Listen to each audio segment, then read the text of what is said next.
Buenas tardes, hola a todos. Pablo, Sumándose Sergio, gente. Lucas.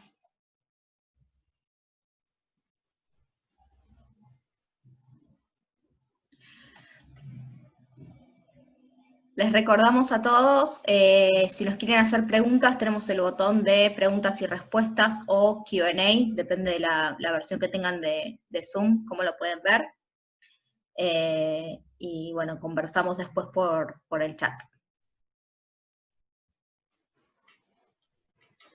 Mario de San Nicolás, Alfredo de Chaco, hola a todos, Claudio de Escobar, Río Negro, bueno, tenemos de todo el país, Romy.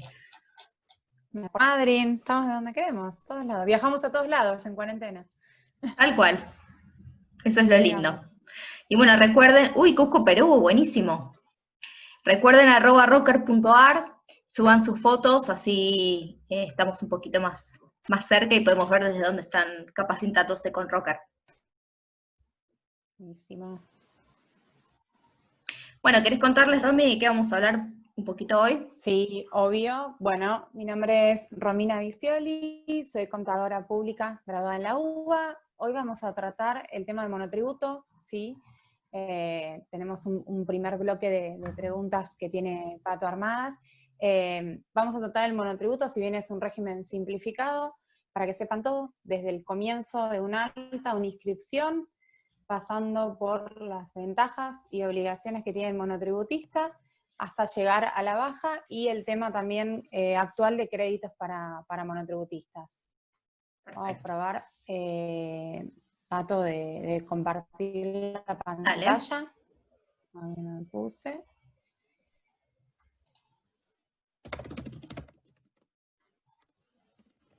Ahí estamos. Sí, perfecto. Se ve ok, perfecto. Limpiar acá. ¿Estamos para comenzar entonces? Sí, dale, cuando quieras. Perfecto, bueno, empezamos primero con qué es el monotributo. Es un régimen simplificado de impuestos a un bajo costo para beneficiar a trabajadores independientes. Te permite tener cobertura médica para vos y para tu familia y poder acceder a una jubilación. ¿Sí? Que mucho de esto tiene que ver con trabajadores independientes que no están registrados y no tienen acceso a esto. ¿Sí? ¿En qué consiste? El monotributo unifica en una cuota fija mensual dos componentes. Uno de tipo impositivo, que refiere a IVA y ganancias, y un componente previsional, que es aportes jubilatorios y obra social. Los sujetos que ingresen al mismo deberán abonar un impuesto de cuota fija establecida por categorías en base a determinados parámetros que ahora vamos a ver. ¿Cómo se asigna esa categoría? En principio, la categoría del monotributo se va a asignar en base al detalle de las actividades que vas a desarrollar, ¿sí? Y esto se divide en dos grandes grupos.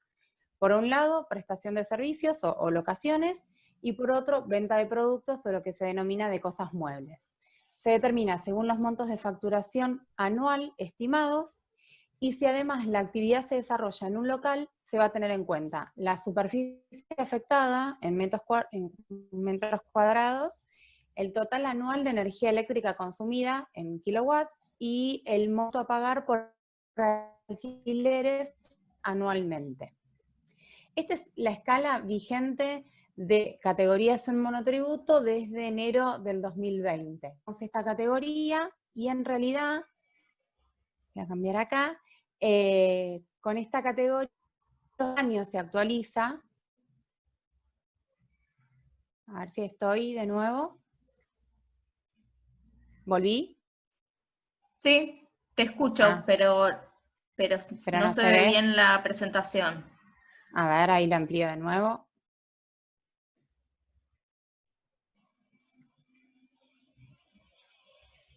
¿Ahora? No, ahí está. ¿Sí? Sí. Bien. Como les comentaba, estas escalas y categorías se renuevan en enero de cada año, perduran durante todo el año hasta el próximo. Cada enero AFIP publica las nuevas escalas, que varían no solo en los ingresos brutos determinados, sino también en los parámetros y obviamente en el importe final que se va a abonar de impuesto, ¿sí?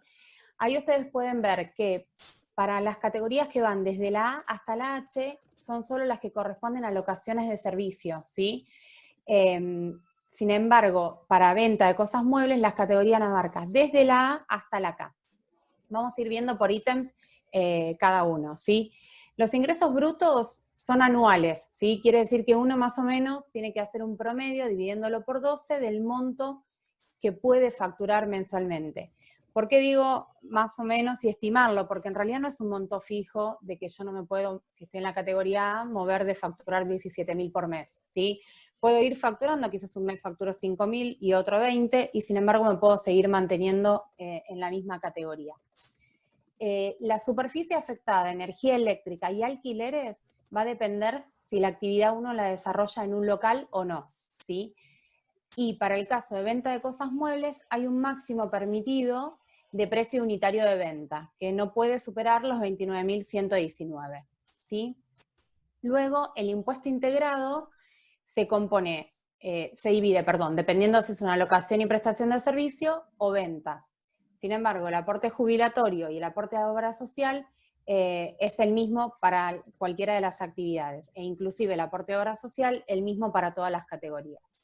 Por último, lo que ven como total es el monto final de obligación que abonarían mes a mes con todos los componentes, ¿sí? Después vamos a ver que no todos abonan los 3 componentes, el impositivo, jubilación y obra social. Bueno, ¿quiénes pueden ser monotributistas? Pueden ser monotributistas las personas físicas que realicen venta de cosas muebles, productos o presten servicios, las personas que integren una cooperativa de trabajo, o quienes formen parte de una sucesión indivisa que continúe realizando la actividad de la persona fallecida que fue monotributista hasta el mes en que se dicte la declaratoria de herederos, o se declare validez del testamento, o que se cumpla un año desde que falleció el causante, lo que ocurra primero. Esta figura de sucesión indivisa quizás muchos no la escucharon, porque no es una figura legal y jurídica, sino que es una figura impositiva, ¿sí? Es la idea de continuar la actividad de una persona que ha fallecido, con esas restricciones, ¿sí? Ahora vamos a ver quiénes no pueden ser monotributistas. No pueden ser monotributistas quienes desarrollen más de 3 actividades en simultáneo, quienes tengan más de 3 locales, quienes vendan productos cuyo precio unitario supere el monto que vimos en categorías, que es 29.119,56, quienes hayan realizado importaciones en los últimos 12 meses, y quienes obtengan ingresos brutos anuales superiores a 2.609.240 para el caso de ventas de cosas muebles. Recuerden que vimos que para venta de cosas muebles tenía 3 categorías más, ¿sí? Ese es el tope máximo. O si no, si supera el 1.739.493 para la prestación de servicios, tampoco puede ser monotributista. En cualquiera de estas situaciones, lo que corresponde es que esté inscrito en el régimen general, ¿sí?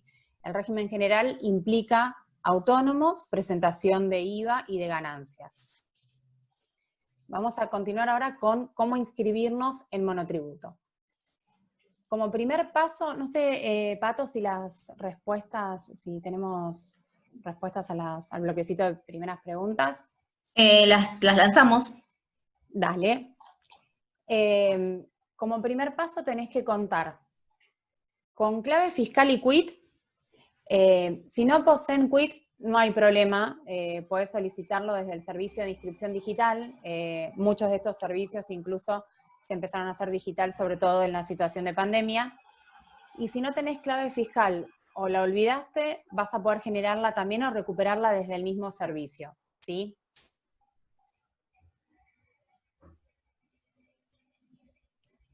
Vamos a ver ahora los pasos.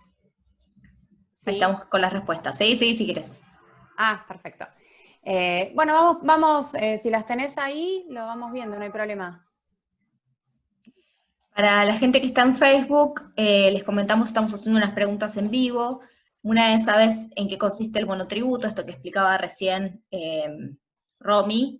¿Cuáles son de los siguientes parámetros se evalúan para determinar la categoría? Ingresos brutos, alquileres devengados, superficie afectada, energía eléctrica consumida. Todas las anteriores son correctas.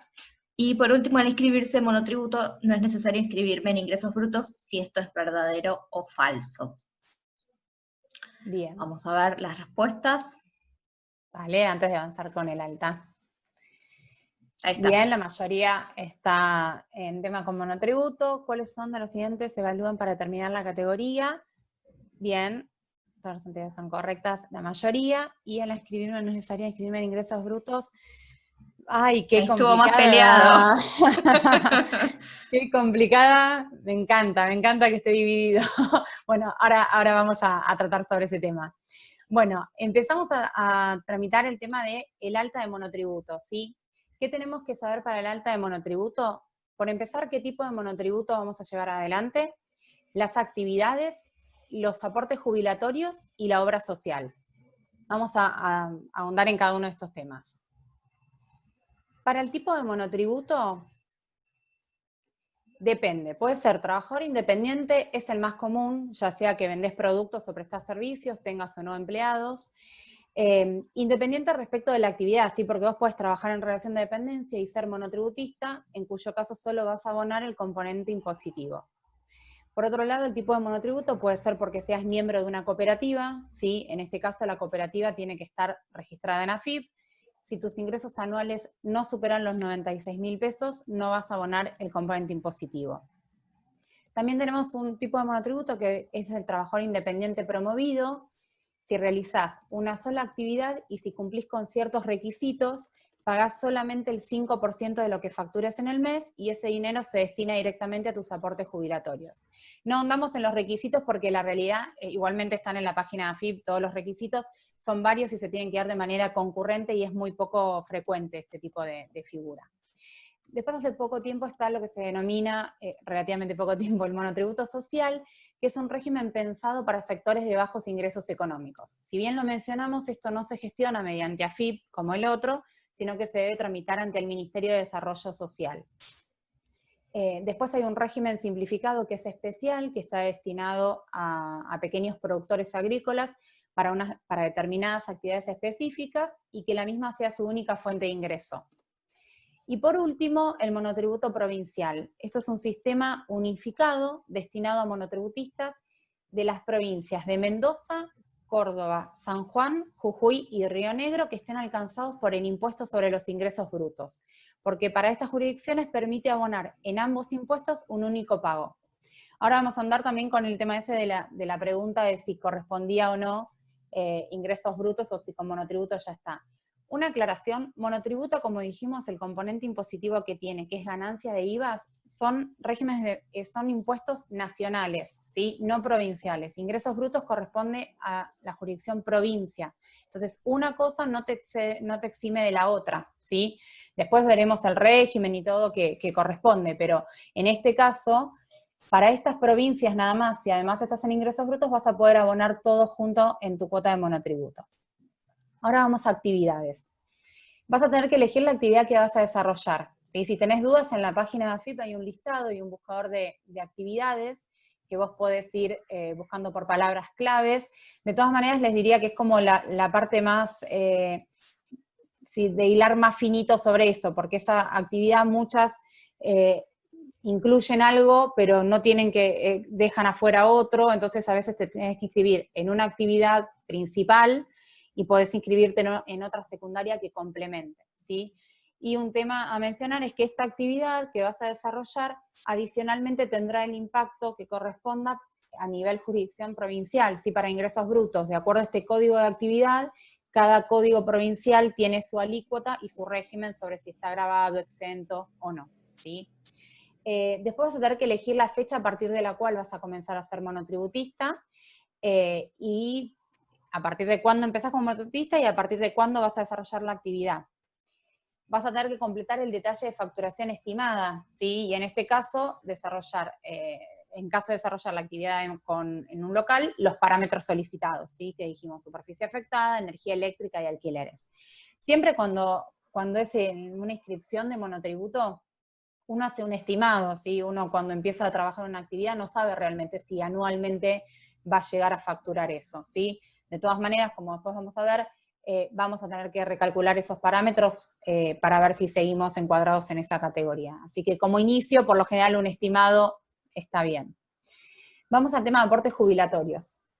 Pagar la jubilación. Si no estás trabajando en relación de dependencia o no estás pagando tu jubilación de ninguna otra forma, vas a tener que incluirlo en la cuota del monotributo, si eso no es opcional. No puedo decir, no, bueno, pago solo el componente impositivo.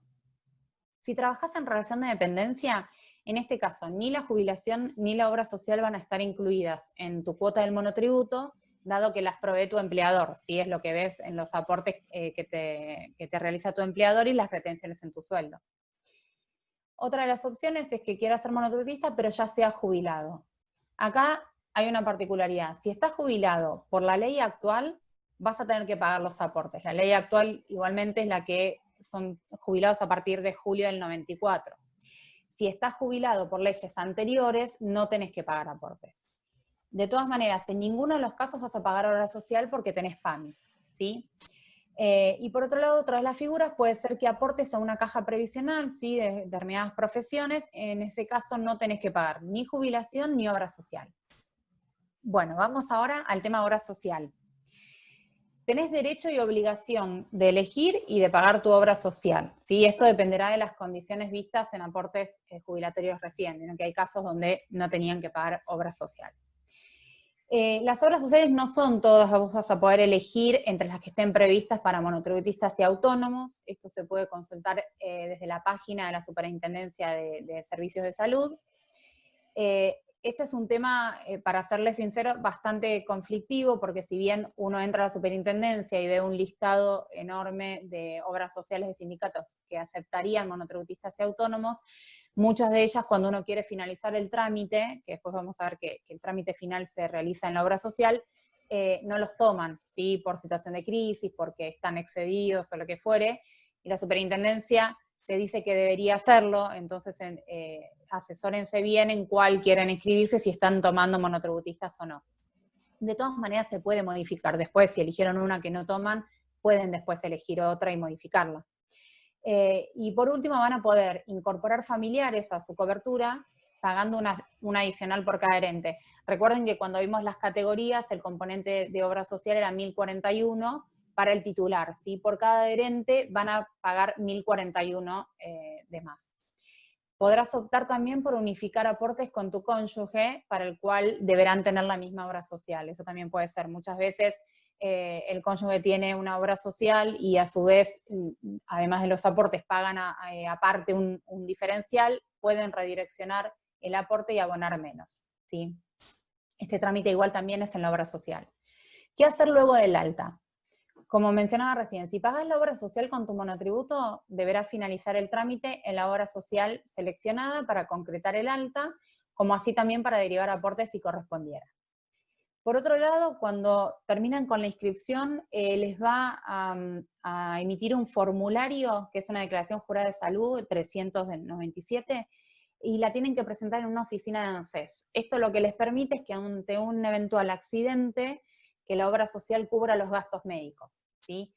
Y por último, para aquellos casos que corresponda, realizar el trámite de ANSES para el cobro de las asignaciones familiares, ¿sí? Los monotributistas también tienen acceso a las asignaciones familiares, eso lo pueden ver también desde la página de ANSES, y depende el monto a percibir de la categoría en la que encuentres encuadrado. Por otro lado, vas a tener que habilitar los medios necesarios para poder facturar, ¿sí? Para ello deberás declarar un punto de venta y domicilio. Punto de venta es lo que ven los primeros 5 dígitos de la factura, eso es el punto de venta. Y el domicilio fiscal, donde vos prestes tu servicio. Van a tener que averiguar, de acuerdo a la provincia donde vivas y trabajes, el impuesto sobre los ingresos brutos asociados a tu actividad y realizar el trámite de inscripción frente al organismo correspondiente.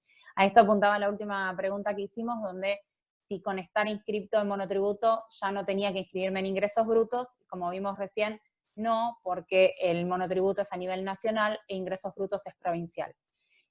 Luego les puede suceder, sí, que la actividad que ustedes están desarrollando en esa jurisdicción, en esa provincia, no esté alcanzada y solo sea necesario tramitar una constancia de exención y nada más, ¿sí? Pero mínimamente tienen que averiguar la situación en cada fisco provincial.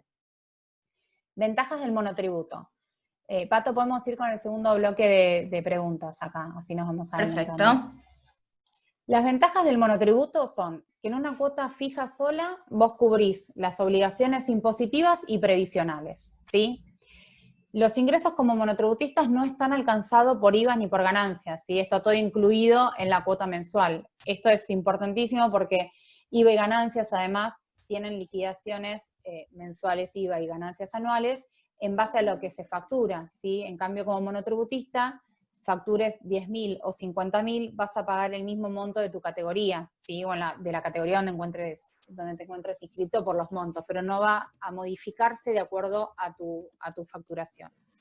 Por otro lado, que te permite tener acceso a una jubilación y una obra social, que podés tener un reintegro para los monotributistas si se abona en tiempo y forma la obligación mensual, después vamos a ver de qué manera te dan un reintegro por cumplimiento. Y por último, que tenés la posibilidad de acceder a créditos a una tasa diferencial o incluso a tasa cero. Vamos con las obligaciones. Cuando quieras, Pato, si tenés respuestas, las vemos. De obligaciones, el pago mensual es la primera. Ocurre el día 20 de cada mes, opera el vencimiento de la obligación, y el pago se realiza mediante BEP, ¿sí? Que es un volante electrónico generado desde el sitio de AFIP. Mientras vamos a ver acá, ¿sabés que semestralmente se debe realizar la recategorización? No, la mayoría, aunque estuvo peleado. ¿Tenés presente las consecuencias que tiene no hacerla o hacerla de manera exacta? No, la mayoría. ¿Sabés que implica la exclusión de monotributo? No, el 73%, complicado. Y si conocés las opciones, no, el 71%. Así que estamos ante un público que nos va a ayudar. El pago de la obligación mensual, como les decía, es el 20 de cada mes, ¿sí? Perdón, el 20 de cada mes. Si el 20 cae día no hábil, pasará al primer hábil siguiente. Ahora, la otra obligación es la recategorización. Se realiza en enero y en julio de cada año y tenés que evaluar las actividades de los últimos 12 meses, ¿sí? Si hubo cambios, vas a tener que recategorizarte. Después entramos a detalles sobre recategorización, ¿sí? Hay un portal exclusivo de monotributo. En la página de AFIP, ingresando con tu clave fiscal, vas a tener un servicio denominado monotributo que concentra todo lo que necesitas. Si te resulta más práctico, también puedes descargarte la app que se llama Mi Monotributo, donde contarás con las principales funcionalidades. Tenés la categoría vigente, el pago mensual, consulta y pago de deuda, constancia de inscripción, calendarios de vencimientos, avisos y notificaciones, acceso al facturador móvil y datos de tu agencia de AFIP, ¿sí? Las constancias, cuando nos inscribimos, nos va a emitir una constancia de quit, que esta es la constancia de inscripción en AFIP, ¿sí? Te sirve para realizar algunos trámites, y una vez generada tiene una vigencia de 1 mes. Se puede sacar cuantas veces quieras, por lo general es la más solicitada ante cualquier trámite, te dice, bueno, constancia de inscripción en monotributo y últimos pagos o lo que fuere, esta es la constancia. Tiene este esquema, en quit van a tener el quit de ustedes con su domicilio, y el nombre, el impuesto inscripto es monotributo. Ahí tenemos un ejemplo de una categoría A de locación de servicios, si no va a indicar qué categoría y si es locación o venta, fecha de inicio en el que comenzó a ser monotributista y la actividad que desarrolle, 1 o 2 o 3, recuerden que hasta 3 se puede tener. Y por último abajo les va a figurar la vigencia de la constancia emitida, ¿sí? Que como dijimos era de 1 mes, la hora y un verificador que emite el sistema de AFIP. Otro de los formularios que emite y sirve para presentarlo ante organismos competentes, como por ejemplo las obras sociales con el trámite, es el formulario 184. Ahí nosotros tenemos una imagen donde arriba de monotributo no dice nada, pero ante emitirse, cuando se inscribe, va a decir inscripción de monotributo. Cuando uno se recategorice o modifique algo, va a indicar recategorización o modificación. Esa siempre tiene que ser la última y la vigente para cualquier trámite y modificación que hayas hecho, ¿sí? Número de transacción y fecha lo emite directamente el sistema. El motivo del trámite, como les decía, si al principio es una adhesión al régimen o si es una recategorización. El quit de ustedes, la denominación que es la razón social, el nombre de ustedes, qué categorías se encuentran inscriptos. En autónomo va a indicar si abonan o no aportes de jubilación, si unifica aportes o no, si tienen obra social, cuál es el código de la obra social, y si tiene un grupo familiar. si ustedes están solamente el monotributo para ustedes, si no tienen adherentes, va a decir titular sin adherentes. Si dice con adherentes, va a indicar cuántos. Otra de las constancias es la credencial de pago. Esta credencial de pago tiene un CUR, que es lo que se denomina Código Único de Revista, y en verdad al principio se usaba mucho para ir a pagar al pago fácil, cuando todavía estaba habilitado el pago en efectivo, en pago fácil, en Rapipago o en entidades donde uno iba físicamente a pagar. Con esta credencial de pago, y mi quit tenía un único código de revista para determinadas categorías y condiciones, y yo podía abonar el mes. Sí, ahí menciona cuánto de impuesto integrado para esa categoría, cuánto de jubilación y cuánto de obra social. Si bien actualmente se dejó de utilizar para eso, sigue emitiéndose, y el código único de revista les puede servir como dato, sobre todo para cargar vencimientos o pagos desde otro módulo que no sea desde el de monotributo, ¿sí? No los quiero confundir, pero sepan que existe esa credencial y que todavía sirve, aunque cambió su utilidad. Otro de los formularios que emite es uno de data fiscal. Es el formulario 960D, que contiene un código QR que tenés que exhibir en tu local, si llegaras a tener, o en el sitio web, si estás vendiendo, e identificar tu situación impositiva ante otras personas, ¿sí? Es obligatorio, de hecho en un local tiene que estar expuesto a la vista de todos, son los mismos que uno ve en los locales, que tiene el código QR y dice, te deben aceptar la tarjeta de débito. Bueno, son obligatorios tenerlos y exponerlos de manera bien visible. Vamos a ver el tema pagos. Ingresando con tu clave fiscal desde el servicio de monotributo a la parte de pagos, vas a poder consultar el estado de tu cuenta, pagar y adherirte al débito automático y consultar los medios de pago. Los medios de pago van a ser, después los vemos a detalle en la próxima filmina, débito en cuenta mediante cajero automático, se genera por un volante electrónico de pago, y el pago electrónico son en entidades bancarias a través del portal o de la aplicación, ¿sí? Tiene adherido un beneficio de reintegro por cumplimiento quienes se encuentren en débito automático con tarjeta de crédito o débito automático en cuenta bancaria. Vamos a ver acá a detalle los medios de pago. Actualmente todas las categorías deben abonar de manera electrónica el pago de la obligación, ¿sí? Solo pueden hacerlo de manera presencial aquellos adheridos al monotributo social o a trabajadores independientes promovidos.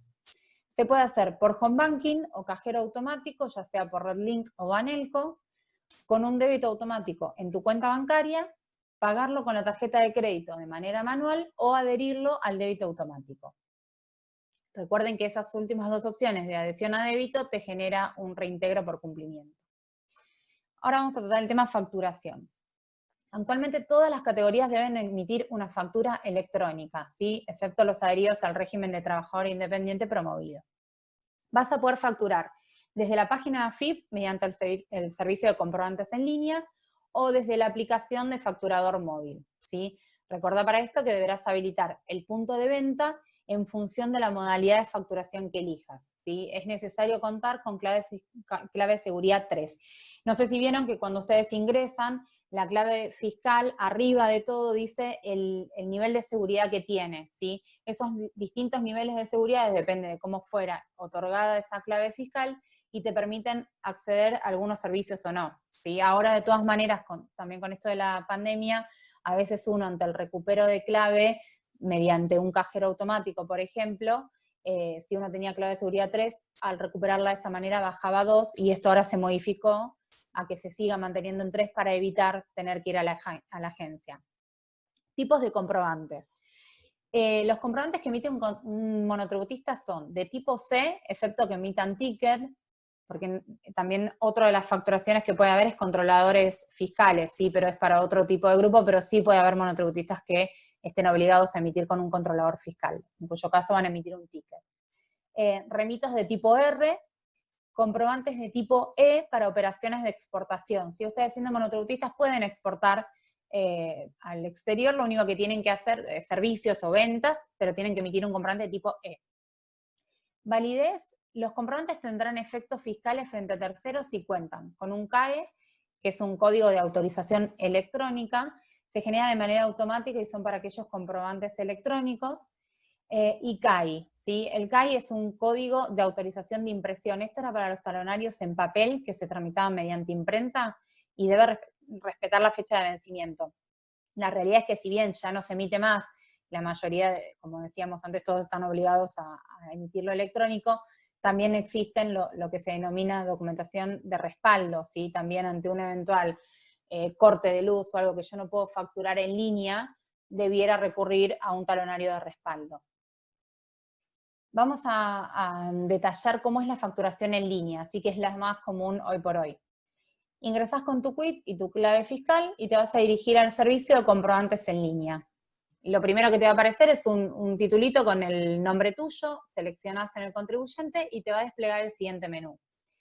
Nosotros vamos a ir ahora a generar comprobantes, que es para realizar la emisión propia de la factura, o remito, o lo que fuere, pero también podés consultar los comprobantes ya emitidos desde este lugar, cargar datos adicionales del comprobante. Esto lo vas a tener que hacer al principio para poder facturar, e implica un nombre de fantasía, si quisieras ponerle, los datos de ingresos brutos a partir de cuando te inscribiste y con qué número.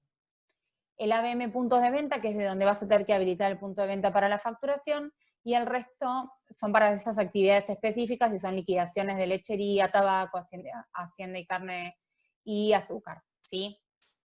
Vamos ahora a seleccionar el punto de venta y el comprobante emitir. El punto de venta va a ser el emitido para factura en línea, ¿sí? Y el tipo de comprobante, por lo general en este caso, si estamos haciendo una facturación, va a ser factura C. Te va a solicitar los datos para la emisión de la factura, ¿sí? La fecha, por default te va a traer la del día, pero podés facturar hasta 5 días hacia atrás, ¿sí? Siempre que respetes la correlatividad. El concepto a facturar, que puede ser productos y o servicios, y el periodo facturado, desde hasta y la fecha de vencimiento para el pago. Después te va a solicitar los datos del receptor de la factura, ¿sí? La condición frente al IVA de a quien yo le estoy facturando. Vas a poder elegir si es un consumidor final, si es responsable inscripto, si es monotributista. Vas a indicar el DNI o quit y se autocompletará solo el nombre o razón social y el domicilio. El campo de email originalmente estaba previsto para completar ahí el mail a donde quiero que llegue la facturación. La realidad es que si bien no funciona correctamente, les aconsejo que bajen la factura en un PDF, la descarguen ustedes de la página y la remitan por mail ustedes. Y las condiciones en que se llevó a cabo la venta, si es contado, tarjeta de débito, crédito, cuenta corriente, cheque, ticket u otra forma de pago. Después vamos a completar los datos de la operación, ¿sí? El código, el producto y servicio, la cantidad, la unidad de medida, el precio unitario, si hubiere alguna bonificación o descuento y lo quiero dejar plasmado en la factura, ahí tiene el porcentaje, y eso solo va a calcular el subtotal y el importe total si hubiera algún impuesto a calcular. El siguiente paso va a ser previsualizar la información ingresada para validarlo, ¿sí? De ser correcto, solo resta confirmar la operación y se emite el comprobante. Si no, pueden volver pasos atrás y modificar lo que crean necesario. Todavía están a tiempo. Una vez que confirmamos, nos van a emitir una factura de este tipo, ¿sí? Como somos monotributistas, una factura de tipo C, el punto de venta, el número de factura, la fecha de emisión, el encabezado tiene todos los datos nuestros, el periodo facturado desde hasta y fecha de vencimiento, después los datos del receptor de la factura y el detalle. Fíjense que abajo de todo, luego de subtotal y de importe total, figura el CAE y el fecha de vencimiento del CAE, que es lo que dijimos. Nosotros también cuando muchas veces recibimos una factura, para saber si esa factura realmente es válida y no es apócrifa, en la página de AFIP hay una manera de poder comprobar y uno de los datos que te pide, además del punto de venta y eso, es el número de CAE y la fecha de vencimiento para saber si es una factura realmente emitida como corresponde. Vamos a hablar de la recategorización, ¿sí? Es una obligación que deben cumplir los monotributistas, es semestral, se realiza en enero y en julio de cada año, evaluando los parámetros de los 12 meses inmediatos anteriores, ¿sí? Que se evalúa ingresos brutos acumulados y en el caso de que desarrolles tu actividad en un local, además tendrás que evaluar la superficie afectada de esa actividad, la energía eléctrica consumida y los alquileres devengados. ¿Cuándo corresponde recategorizar? Cuando dichos parámetros sean superiores o inferiores a los establecidos para tu categoría, deberás recategorizarte. A partir del mes siguiente vas a comenzar a pagar la obligación de la nueva categoría en la que hayas quedado encuadrado. ¿Quiénes no están obligados a recategorizarse? Los contribuyentes que deban permanecer en la misma categoría no deben recategorizarse. Y quienes hayan comenzado la actividad y no hayan transcurrido 6 meses desde el inicio de la actividad a la fecha de recategorización, tampoco, no están obligados. Acá hay un tema medio crítico que es la recategorización de oficio, ¿sí? Cuando AFIP constate que no se cumplió con la recategorización o que en caso de hacerlo se llevó a cabo de manera inexacta, procederá a la recategorización de oficio, ¿sí? Es decir, yo evalúo mis parámetros, veo que tendría que estar encuadrado en la D y me encuadro en la C. Frente al cruce de información, AFIP puede decir, no, te correspondía la D y me recategoriza de oficio. Más allá de esos parámetros, va a considerar para la recategorización de oficio la adquisición de bienes, los gastos realizados de índole personal o acreditaciones bancarias por un valor que supere el importe de ingresos admitidos para la categoría en la que te encuentres inscrito, ¿sí? Quizás tu facturación respeta de la categoría, pero tus compras o gastos que hayas realizado están por encima de eso y presume entonces que no estás en la categoría que corresponde. La nueva categoría asignada de oficio será la que corresponda al importe de ingresos brutos anuales resultante de la sumatoria entre el monto de compras y gastos inherentes a la actividad.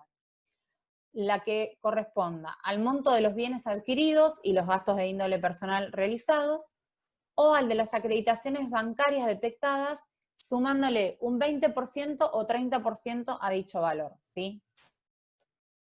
¿Cómo se realiza la recategorización? Se ingresa al portal de monotributo, en la sección de inicio vas a ver la opción de recategorización, haces clic en recategorizarme, y ahí te va a mostrar en una primera etapa los datos que ellos tienen de vos, ¿sí? Por empezar, tu categoría actual, a qué corresponde y cuáles son los parámetros de esa categoría que están vigentes. Continuamos con la recategorización, y para modificar la categoría te va a decir que indiques el monto facturado los 12 meses anteriores, ¿sí? A su vez, si tenés local o oficina, para el establecimiento del desarrollo de las actividades, si pones que no, te va a permitir avanzar a la otra etapa. Si pones que sí, adicionalmente te va a pedir que completes los datos de energía eléctrica consumida, superficie afectada, si es alquilado o no, el monto que pagues de alquiler, cuántos inmuebles alquilás para la explotación de la actividad, y que ingreses el quit del locador.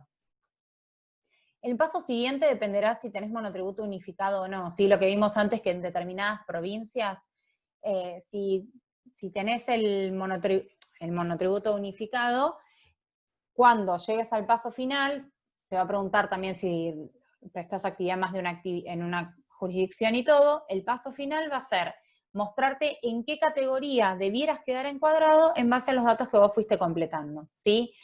Entonces, ahí vamos a tener que al principio estaba en categoría A de venta de cosas muebles cuando empezó con la recategorización, y dado los parámetros que completó, le da que debe quedar encuadrado en categoría G.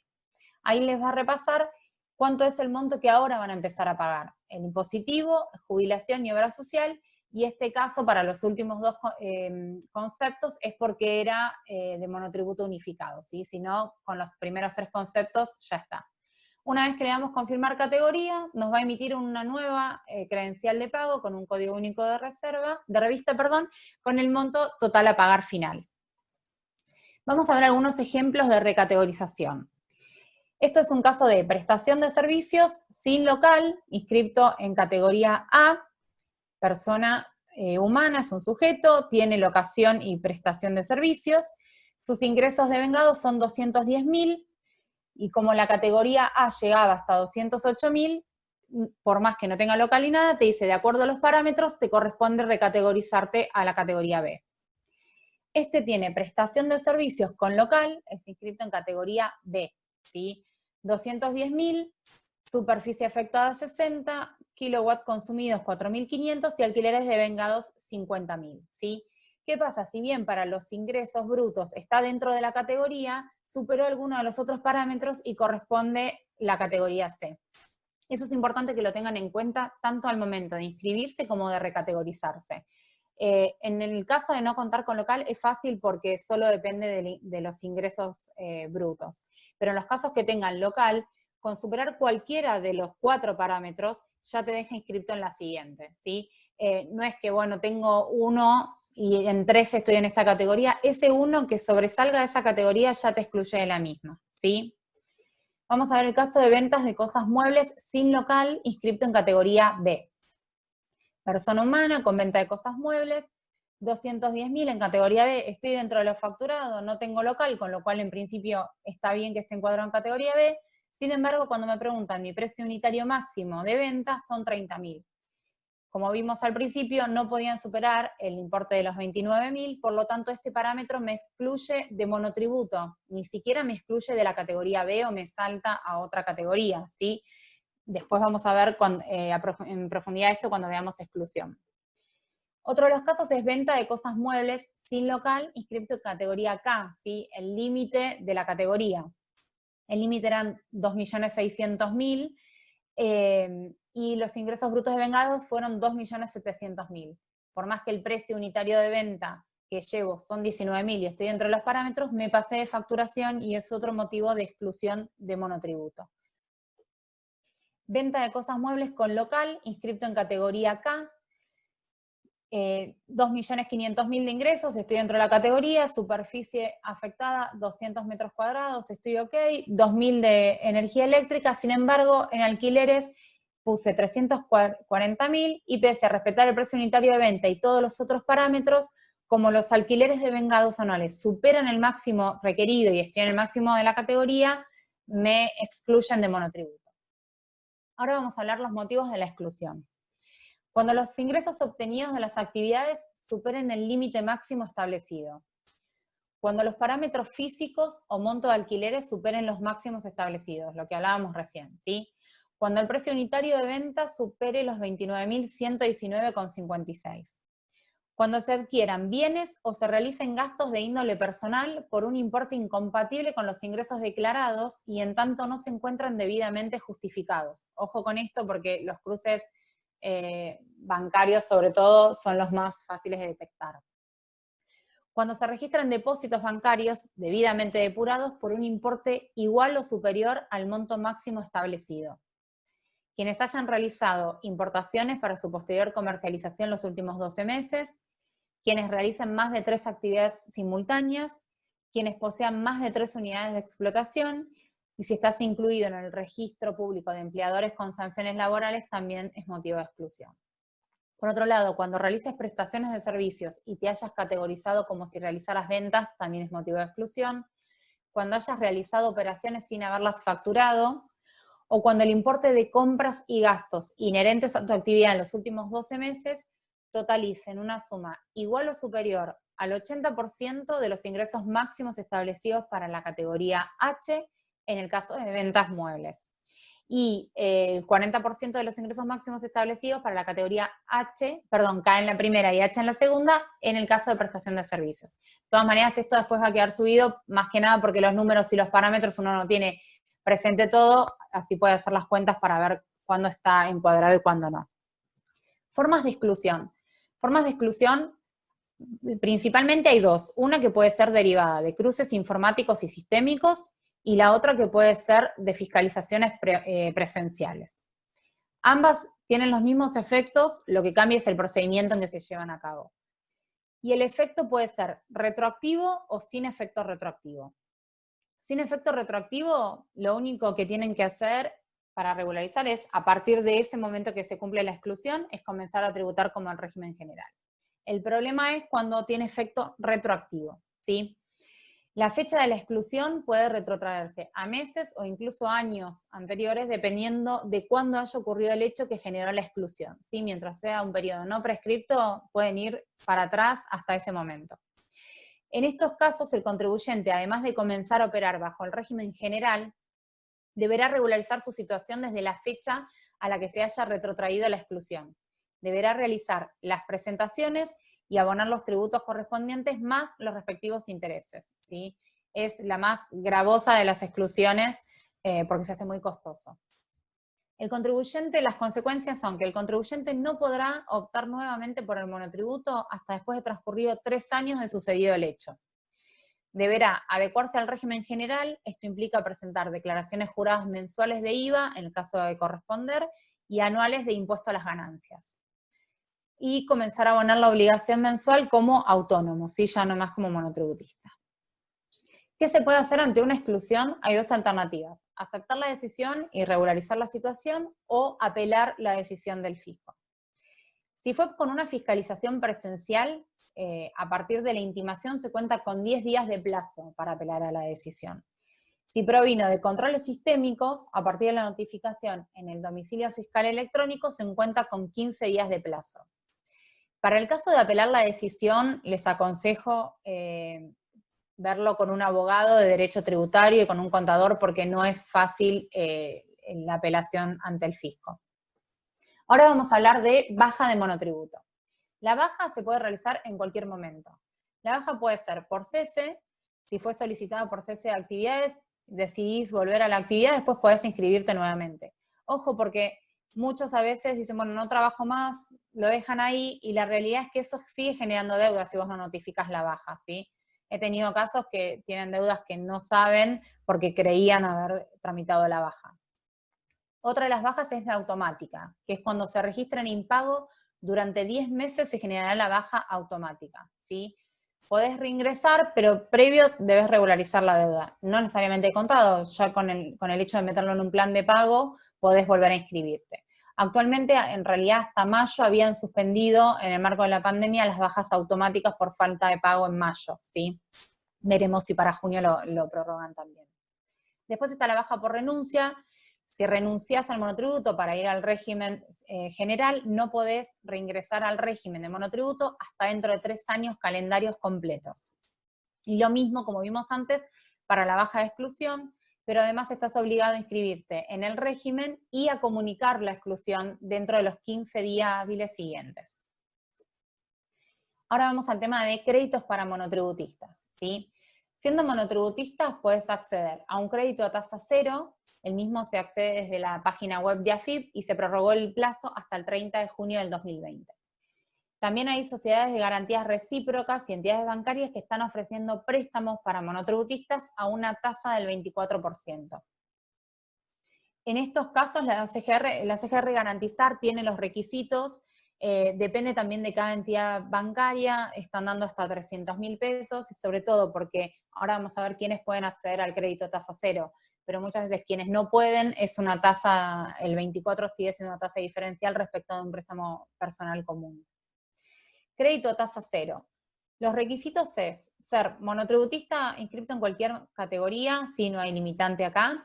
No estar informado en situación crediticia ni 3, ni 4, ni 5, ni 6. Esto es porque si bien se tramita con AFIP, se otorga mediante una entidad financiera, con lo cual no puedes estar informado. No prestar servicio al sector público, siempre que no represente el 70% de la facturación entre el 12 de marzo del 2020 y el 12 de abril del 2020. No percibir ingresos por trabajo de relación de dependencia, no percibir ingresos por jubilación. Y acá hay unos parámetros que dependen o de la facturación o de las compras. Si se tiene la info de la facturación, solicitan que el monto de facturación entre el 12 de marzo y el 12 de abril haya caído por debajo del promedio mensual mínimo de ingresos de la categoría donde esté inscrito. Hago una aclaración, esto después se modificó porque como la categoría A, por ejemplo, no tiene un mínimo, no sé, eres la primera categoría con la que uno se inscribe, se modificó para que si estás por debajo de los 10.000 la facturación puedas acceder. Luego, si no se tiene la información de la facturación porque se emite de otro tipo, que las compras no superen el 80% mensual del límite inferior de la categoría donde uno está inscrito, ¿sí? El monto que te otorgarán de crédito dependerá de la categoría donde estés inscrito. Para la categoría A otorgan hasta 52.184. Para la categoría B, 78.277. Categoría C, 104.370, y para la categoría D en adelante hasta 150.000. Vamos a ver cómo es la acreditación, ¿sí? La acreditación se realiza en la tarjeta de crédito en 3 desembolsos mensuales iguales y consecutivos. La devolución de esto dispuso el BCRA, que tendrá un periodo de gracia de 6 meses a partir de la fecha en que se acredite el primer desembolso. Y la cancelación será en al menos en 12 cuotas mensuales iguales y consecutivas. La obligación mensual de monotributo, adicionalmente con cada desembolso que realice el banco, va a destinar en manera automática el monto correspondiente al pago del impuesto mensual para tu categoría. Vas a ver que cuando vos vas a solicitar el crédito te va a decir cuánto es el monto que puedes solicitar dividido en 3 cuotas, que van a ser las acreditaciones, y cuánto de obligación mensual tenés durante esos 3 meses que va a estar adicionalmente agregada por el banco. Vamos a ver los pasos para la solicitud. Primero vas a ingresar a la página de AFIP. En realidad, si ya tenés preaprobado el crédito, la página de AFIP directamente te va a mostrar un cartel que dice tenés aprobado un crédito a tasa cero. Si no, podés agregar el servicio. Desde la experiencia que tuve, cada vez que se agregó el servicio de manera manual fue porque no estaba aprobado por algún requisito, no podía acceder al mismo. Pero bueno, ingresás al servicio de crédito tasa cero y validás si podés solicitarlo o no. Si podés solicitarlo, te indicará el monto disponible. Si no podés, te indicará el motivo por el cual no podés acceder al préstamo. Después, el tercer paso va a ser completar los datos requeridos. Te va a solicitar que indiques el monto que vas a pedir, que va a ser hasta el máximo, o menos por supuesto, pero si no, no podrás superar ese monto que ellos te indiquen. Te va a preguntar si tenés un banco con el que tengas una tarjeta de crédito, vas a seleccionar el banco y el número de tarjeta. Si no tuvieses banco, te va a preguntar si tenés una tarjeta, si trabajás con algún otro banco teniendo una caja de ahorro, una cuenta corriente y preferís tramitarla con ese banco, vas a tener que elegir el banco, o cuál es el banco más cercano al que quisieras tramitar la tarjeta de crédito. Eso es importante. Sin tarjeta de crédito no se puede solicitar el crédito, ¿sí? Si no se tiene una tarjeta de crédito como titular, hay que solicitarla. Por último, bueno, el cuarto paso es AFIP va a informar al BCRA el monto otorgado y este se va a expedir en el plazo de 5 días, ¿sí? Y por último, vas a solicitar el crédito a tu banco y en el plazo de 24 o 48 horas procederán a la acreditación, al menos por el primer desembolso, ¿sí? Esto es importante porque no termina en el comprobante de AFIP de que el crédito ha sido aprobado, sino que falta además solicitarlo en tu banco. La mayoría hoy por hoy, desde el home banking, tienen un servicio especial que dice crédito a tasa cero. Algunos datos adicionales al respecto de este crédito. Como les mencionaba, en caso de no tener tarjeta de crédito, se va a otorgar una para tal fin. Los bancos no podrán rechazar el pago que haya autorizado AFIP, ni podrán cobrar comisión por la emisión y o mantenimiento de la tarjeta que deban dar para el crédito. Hay algunas restricciones al respecto, que es que no se va a poder realizar el retiro de efectivo, no se va a poder comprar moneda extranjera y no podrás realizar operaciones en el mercado bursátil. Todo esto es hasta finalizar el crédito, ¿sí? La devolución. Entonces, es una restricción importante porque abarca. Piensen que desde que se genera el desembolso tienen 6 meses de gracia y después desde ahí 12 meses mínimamente para devolverlo. Estamos hablando de una restricción que abarca tranquilamente 1 año y medio, ¿sí? Es importante tener en cuenta. Pato, hasta acá con la presentación, si querés, si tenemos preguntas o algo para responder. Excelente, Romy. Sí, tenemos preguntas. Varias preguntas. A ver, vamos desde el principio. Martín Rojas dice, yo fui monotributista y al día de hoy quiero darme de alta a través de internet, yo sé, pero choco con la obra social. Soy de Tucumán y me pregunto por qué no puedo darme de alta con la obra social, ya que figuran en la página de la Superintendencia de Obras Sociales solo 2, que son Hospía y Prensa, las cuales aducen que no tienen cupos, así que no lo puedo hacer. ¿Cómo solucionaría esto? La realidad es que la primera manera de resolver eso es frente a un reclamo en la Superintendencia de Salud. Vos podés reclamar eso porque estás en todo tu derecho y la realidad es que por ahí quedan de hecho ellos te brindan el listado de obras sociales, así que esa sería la manera. Primero hacer eso porque AFIP no te va a dejar avanzar con la inscripción si no elegís una obra social. Y la obra social que elegís, ninguna de las dos te acepta, el reclamo frente a la Superintendencia de Salud. Perfecto. Después, otra consulta, ¿cómo es el caso de los jubilados que quieren trabajar en forma autónoma? Autónoma o independiente, porque autónomos es otro régimen. Si lo que intenta preguntar es por independiente, no hay problema, lo vimos ahí en las filminas que siendo jubilado podés inscribirte en monotributo, dependiendo de qué ley estés jubilado, pagás o no el componente, y no pagás obra social, con lo cual ese no sería un limitante, la condición de jubilado. Perfecto. ¿Podés tener empleados como monotributista? Sí, podés tener empleados, no hay una restricción hasta 3 empleados, no hay problema. Podés. Bien. Martín pregunta, hola, en caso de ejercer los oficios de electricidad, instalador de aire acondicionado o construcción, ¿eso se tiene que registrar por cada profesión? ¿Cómo se hace para facturar? Gracias.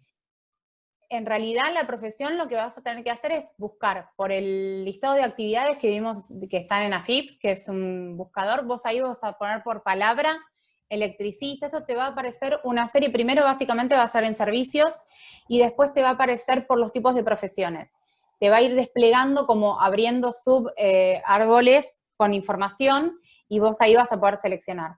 Si en una, como les mencionaba, a veces termina excluyendo, por ejemplo, dice, podés instalar aire acondicionado, pero no podés instalar otra cosa, y hay otra actividad que sí te lo incluye, podés poner principal una y secundaria la otra. Hasta 3 podés tener y las podés agregar.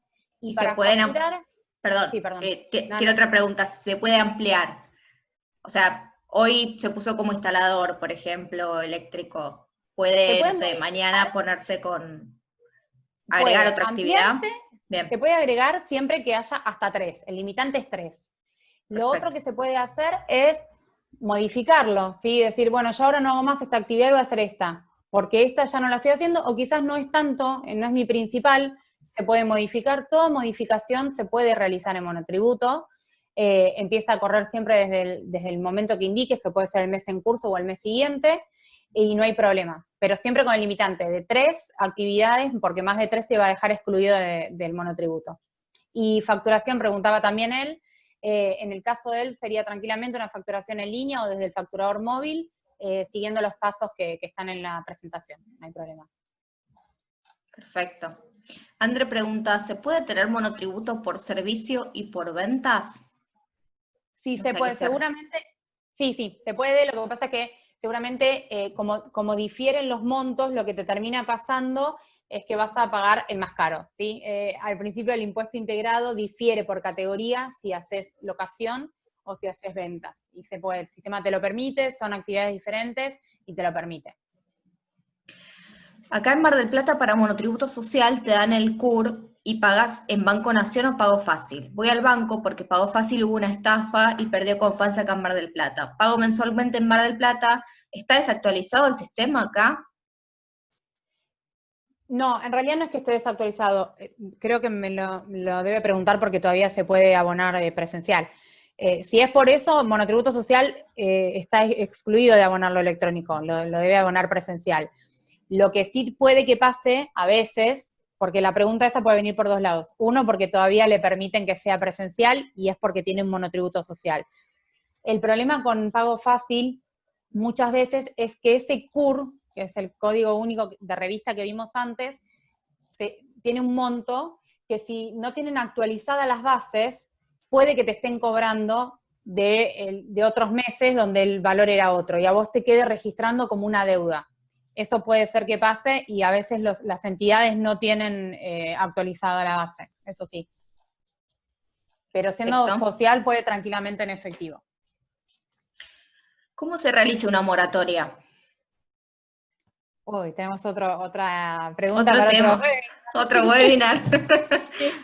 Sí, Perfecto. porque es básicamente, le contesto así aunque sea genérico, por más que sea amplio, es desde la página AFIP, hay planes de moratorias que se van actualizando y van cambiando, depende qué es lo que podés incluir a veces en la moratoria y qué no, hasta cuántos planes podés tener vigentes, y se hace desde el servicio de AFIP Mis Facilidades, tenés que registrar un CBU y tenés que ver las obligaciones que vos querés incluir.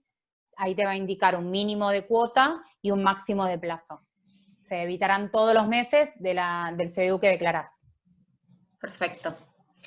A ver, Daniel acá nos hace dos preguntas. En caso A de ver. prestar servicios de forma independiente, pero se aporta a una caja de previsión social profesional de forma obligatoria, ¿igual tengo que aportar el impuesto a la jubilación?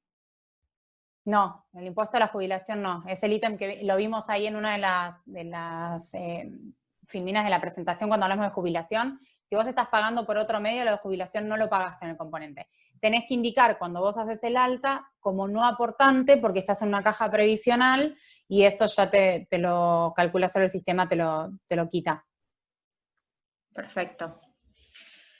Y después, en caso de prestar servicio y tener que facturar, el procedimiento correcto es primero generar y enviar la factura y después esperar el pago. Y si no me pagan, ¿cómo se da de baja esa factura? ¿Cuál sería el procedimiento? Bueno, es un poco complejo. En realidad la prestación del servicio se supone que en realidad es cuando prestes el servicio o cobres lo que ocurra primero. Entonces la realidad es que muchos se encuentran con que, bueno, yo el servicio lo presto, genero la factura y después no lo cobro, ¿sí? La manera de anularlo es con una nota de crédito. También con la misma manera que generaste por comprobantes en línea, en vez de elegir factura C, elegís nota de crédito C, pones en referencias qué factura estás anulando y cuando efectivamente ese cliente venga y te pague, lo refacturás. Pero la realidad es que corresponde sí facturarlo si prestaste el servicio, como así muchas veces hay gente que te paga anticipado, vos no prestaste el servicio y lo facturas igual, ¿sí? Pasa mucho y sobre todo en este momento que facturan servicios que no se cobran en el mismo mes al menos. Perfecto. Carlos consulta, ¿el permiso para emitir factura electrónica tiene vencimiento? Es decir, como los talonarios impresos que tenían fecha de vencimiento. No, cuando se emite la factura, abajo del CAE tiene una fecha de CAE que se genera de manera automática, que son 10 días desde la emisión de factura aproximadamente, pero eso no implica que transcurridos esos 10 días perdió validez esa factura electrónica, sino que dentro de esos 10 días el cliente tiene que hacerse del comprobante, ¿sí? Entonces vos le das el comprobante y está todo cubierto, pero no es que vence después. El electrónico se genera automáticamente. Perfecto. Hacer compras en el exterior, que está en dólares y que se adquiere en forma de descarga, ¿afecta en algo el monotributo? No sé a qué se refiere con formas de descarga. En realidad el problema del limitante de Compras online en dólares, digamos. Está bien, las compras, el problema del monotributo en realidad es si esa compra que vos haces es para revender o para comercializar. Si vos acá prestás un servicio de cualquier cosa y en realidad estás comprando en el exterior ropa, electrodoméstico, lo que fuere para vos, no hay problema. Está justificado y de hecho hay una declaración que se hace en AFIP para poder retirar eso, pero eso no hay problema. Siempre, o sea, el problema con monotributo de la importación está cuando es para revender algo. Servicio o producto, lo que fuere. Perfecto. Otra consulta. A mí ya me lo aprobaron y me lo acreditaron, supongo que habla del crédito. Del crédito. Pero en el sí. resumen de la tarjeta figura que ya me lo empezaron a cobrar el mes que viene. Que me lo empiezan a cobrar el mes que viene. ¿Eso es un error o es así? No es así. Está por el Banco Central, hay una comunicación que a partir de los 6 meses del primer desembolso, tiene 6 meses de gracia. Con lo cual, fíjate si técnicamente lo que te están diciendo es que te van a empezar a cobrar, que empieces a devolver el crédito, reclámalo frente al banco, frente a la tarjeta, porque no es así. Perfecto. Víctor pregunta, si trabajo en relación de dependencia, ¿puedo facturar servicios de electricidad como monotributista?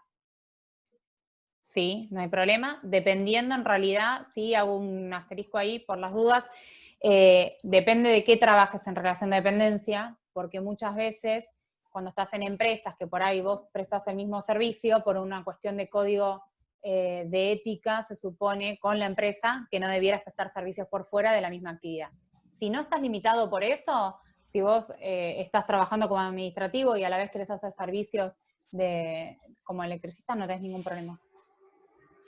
Ariel pregunta, si tengo el formulario del préstamo y dice estar aprobado, ¿cómo o cuándo se acredita este importe? Primero hay que ver en qué plazo, pero si el formulario, si es el de AFIP, falta el paso en el banco. Si es el aprobado por el banco, supuestamente en 24 o 48 horas debiera estar la acreditación y si no tiene que reclamar al banco. No sé el aprobado que tiene si es de AFIP o del banco. Pero ahí tiene las dos respuestas. Si es de AFIP le falta el trámite en banco, si es el banco lo tiene que reclamar si no pasaron 48 horas. Muy bien. Ignacio pregunta, soy responsable inscripto, ¿cuáles serían las condiciones para pasar a monotributo? el tema de responsable inscripto hay que ver desde cuándo, para ver si puede dar la baja, por qué debiera pasar de responsable inscripto a monotributo. Es más complejo en cuanto a facturación y a montos y a cómo se dio de alta también como responsable inscripto. Perfecto. Y acá tengo varios que consultan con respecto al convenio multilateral. ¿Qué es? Sí. Y si podemos explicarlo entre capital y provincia, inscripción y formas de pago. Bueno, el convenio multilateral, nosotros antes cuando hablábamos de que si estás en inscripto monotributo no hacía falta ingresos brutos, y creo que ya quedó claro que sí, que hace falta o al menos averiguar. Ingresos brutos se maneja por jurisdicción, ¿sí? Cada provincia es una jurisdicción, con la particularidad de que Provincia de Buenos Aires separa lo que es Capital Federal de Provincia de Buenos Aires. Cuando vos trabajás y vivís en la misma jurisdicción, prestás servicios y vivís ahí y tus gastos e ingresos están en la misma jurisdicción, sos lo que se denomina un contribuyente local. Si no, si tenés ingresos y gastos en más de una jurisdicción, sos contribuyente por convenio multilateral, ¿sí?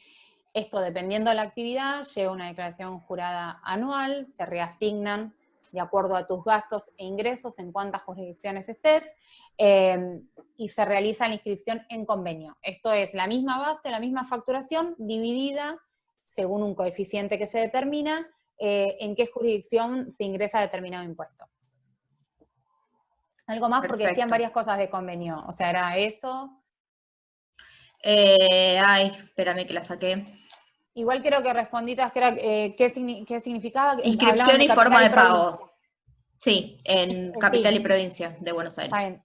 La inscripción es mediante AFIP por la comisión, el servicio es el de la comisión arbitral, ¿sí? El convenio multilateral que se llama CONMARG, y mediante una serie de pasos realizas el convenio.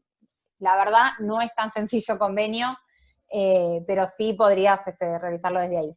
Y el pago es igual que cualquier impuesto de AFIP, porque a diferencia de cuando sos contribuyente local, que se genera desde el portal de cada fisco, acá se genera desde AFIP, ¿sí? Y puedes generar un web electrónico para pagar en todas las jurisdicciones que te genere, en un solo web, y se destina el pago a cada jurisdicción, no hay problema.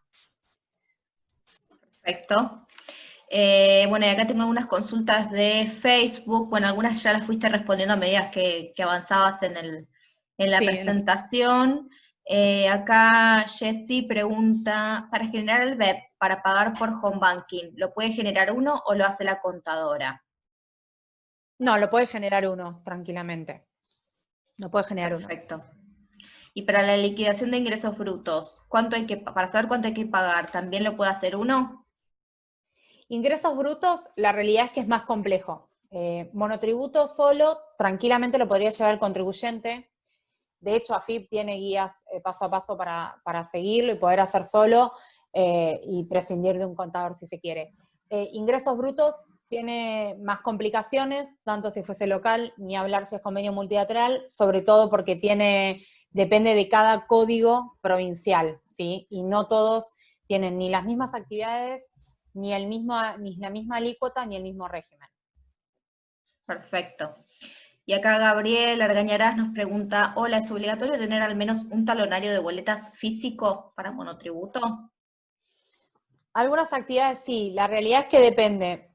Si vos realizás la prestación de un servicio y no tenés problema que hoy no funcionó, no tenés internet, no tenés luz, y en vez de hacerlo hoy lo haces mañana, no inviertas en un gasto del talonario físico de resguardo.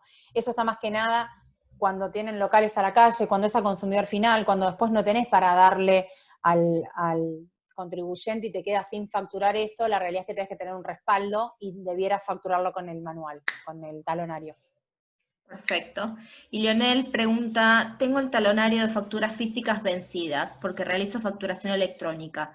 ¿Hay un inconveniente con la app de facturador móvil? ¿Puedo entregar una factura en papel aunque esté vencida?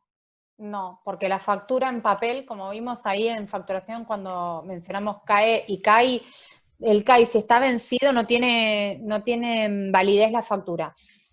Con lo cual lo que debieras hacer es dejar sin efecto ese talonario, volver a solicitar un CAI desde la página de AFIP, volver a emitir un talonario, y en todo caso emitirlo con ese. De todas maneras, otra de las posibilidades que te doy, si podés, es tratar de emitirlo desde la web de AFIP por comprobante en línea, si el facturador móvil no te funciona. Para esto igual debería tener habilitado el punto de venta, ¿no? Para facturación en línea también.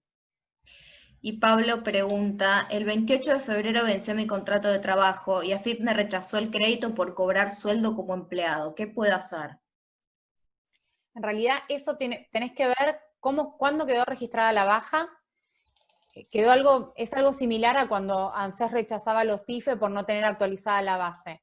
Fíjate en los datos de comprobantes de aportes en línea, si tenés la baja, porque quizás lo que esté faltando ahí es actualización de la información. Y de todas maneras, si te falta, hacer el reclamo frente a AFIP, mostrando la baja, ya sea con un telegrama, notificación, lo que tengas, que te permita actualizar eso. Perfecto. Bueno, tenemos un montón de preguntas, Romy. No sé si querés que sigamos 5 minutos más. Decime vos. Sí, no hay problema. Sí, ¿Sí? decime. Sí, no hay problema. Ok. Para facturar electrónicamente, ¿tenés que tener suministro electrónico comercial? No necesariamente.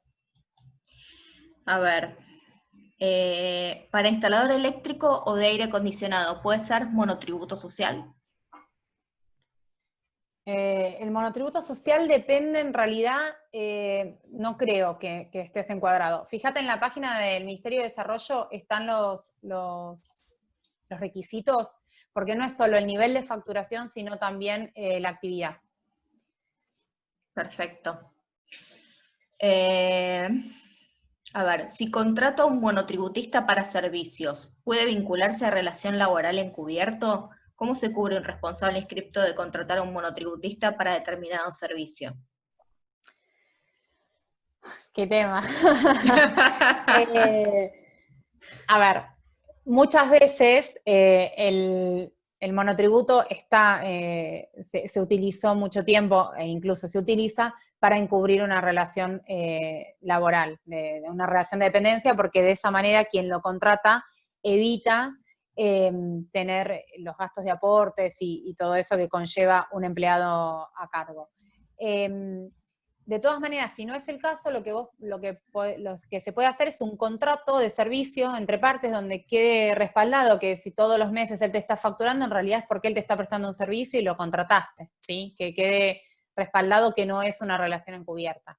No sé tampoco hace cuánto lo tiene, qué tan dinámico es, si todos los meses factura lo mismo, es un poquito... Hay que hilar un poquito más, bajar más a detalle, pero de última, con un contrato de servicios profesional quedan cubiertas ambos. Perfecto. Si no realizo recategorización, pero me mantengo por debajo de los límites establecidos por AFIP, ¿qué ocurriría? Si mucha gente no quiere bajar de categoría, porque ante un eventual trámite o algo así no es lo mismo presentar que estoy inscrito en una categoría C que en una A. Ha pasado para el caso de préstamos, por ejemplo. La realidad es que, como vimos antes, puede que después tengas una recategorización de oficio. Debieras, si estás por debajo de la categoría, bajar a la categoría que corresponda.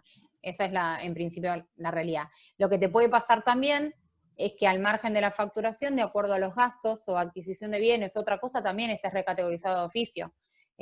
Mucha gente igual también hace que por ahí sus ingresos están por debajo, pero tiene compras que lo van a llevar a estar en la categoría que está, ¿sí? Porque por ahí no estuvo facturando tanto, pero mantiene otro nivel de gastos. Entonces, en ese caso, no realiza la recategorización y está ok, si no lo haría FIP, digamos, de oficio. Perfecto. Bueno, las últimas dos. Buenas tardes, soy monotributista, nunca me inscribí en ingresos brutos. Al inscribirse, ¿es retroactivo?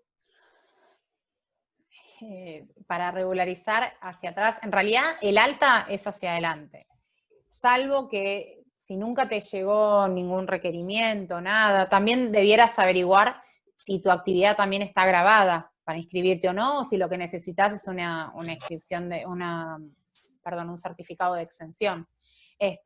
Pero al menos siempre estás a tiempo de regularizarlo si quisieras de acá hacia adelante, porque si es hacia atrás, no es por el canal habitual, y es para regularizar una situación, y cuanto más atrás vayas, si no va el fisco solo, es como más complicado. Soy electricista, dice Leonardo. Sí, pero no sé, el mismo que me preguntaba recién. Sí, No sé la jurisdicción y no sé la actividad, así para ok, decírtelo, porque no sé, está ok, en ok, Buenos Aires, depende de la actividad. claro, perfecto, bueno. La última, ¿qué pasa si ofrezco más de 3 servicios? ¿No puedo ser monotributista? No, tenés que ir por el régimen general, tiene que ser IVA y ganancias. Tenés que estar como Perfecto. autónomo, digamos. Bueno, un par de preguntas más quedaron en el tintero, las de Facebook, bueno, la mayoría ya las fuiste respondiendo eh, Ok, en el trayecto del seminario de hoy. Muchas gracias a todos por participar, gracias Romy. no, gracias a Bueno, ustedes. para fin de mes vamos a tener más de Romy, vamos a tener otros temas también en el tintero, todo lo que tiene que ver con declaración jurada anual para personas físicas. En Perfecto. breve ya lo vamos a publicar para que se puedan inscribir. Y bueno, dudas que hayan quedado, vamos a tratar de resolverlas en un próximo webinar, y va a quedar todo en nuestra página rocker.com.ar/webinars, tanto la grabación del día de hoy como las diapos que presentó Romy, para que puedan volver Sí, a repasar. Sí, Sí, sobre todo porque es mucha mucha información. información. Es mucha información, hay muchos parámetros y cosas que requieren de cálculos, entonces tienen toda la info incluso para poder calcularlo y estimarlos, así que no hay problema con eso. Perfecto, bueno, gracias Romy y gracias a todos por Bueno, participar. bueno, gracias a ustedes, adiós. Nos vemos el jueves, hay otro webinar, ¿eh? Los esperamos. Chao, gracias. Chau, chau.